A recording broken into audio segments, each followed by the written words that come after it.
les activités graphiques se composent du dessin libre ou dirigé, du graphisme et de l'écriture. Ces trois activités, le dessin, le graphisme et l'écriture, ont énormément de points communs, mais également beaucoup de différences. Alors, quels sont les points communs entre ces trois ateliers, l'atelier dessin, l'atelier graphisme et l'atelier écriture? Tout d'abord, elles sont toutes les trois de nature graphomotrice. D'accord ? Ce sont donc des tracés qui vont nécessiter l'usage d'un outil scripteur, qui peut être absolument varié, et d'un support. Quand je parle d'outils scripteurs variés, c'est qu'on peut écrire avec son doigt dans le sable sur la plage. D'accord ? Mais à la fois, on peut aussi y dessiner ou tout simplement faire du graphisme.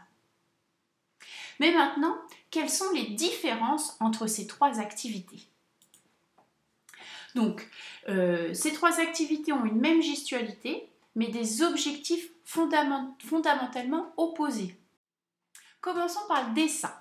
Donc, le dessin, c'est une représentation imaginaire et créative qui aura donc une dominante symbolique. Les activités graphiques, elles, sont tout simplement des reproductions ou des productions de motifs graphiques avec ou sans modèle, qui ont avant tout l'intérêt, pour l'enfant, d'être jolis. On va souvent décorer de graphisme. Enfin, l'écriture, quant à elle, qui fait partie du domaine 1, tend à produire des textes selon des codes très importants qui sont les codes et les règles de la langue écrite. Donc là, on sera dans une dominante sémiotique.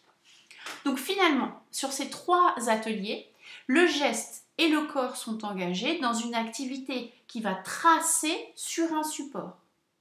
Ce sont trois activités qui mettent en marche les capacités et habilités perceptives ou motrices des élèves, alors que pourtant, on a des objectifs très différents. Pour illustrer la différence entre le graphisme et l'écriture, pour accompagner les élèves à comprendre la différence entre le graphisme et l'écriture, le manuel Access vers l'écriture propose d'installer dans sa classe ou un coin graphisme ou un coin écriture avec différents outils, différents supports pour bien faire comprendre aux élèves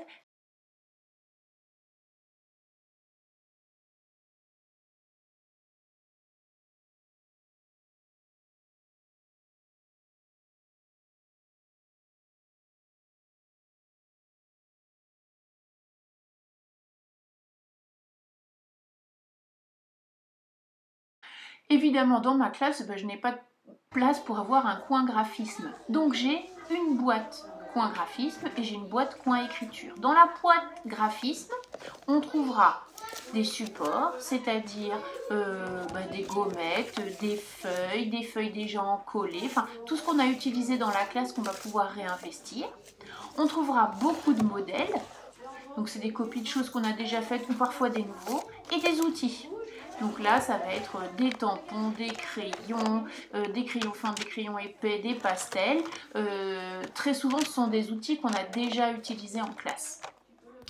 Ma boîte coin écriture, elle, va contenir des feuilles blanches avec des lignes, des cahiers, des supports variés adaptés aux élèves et à leur niveau et en fonction de ce qu'on a découvert.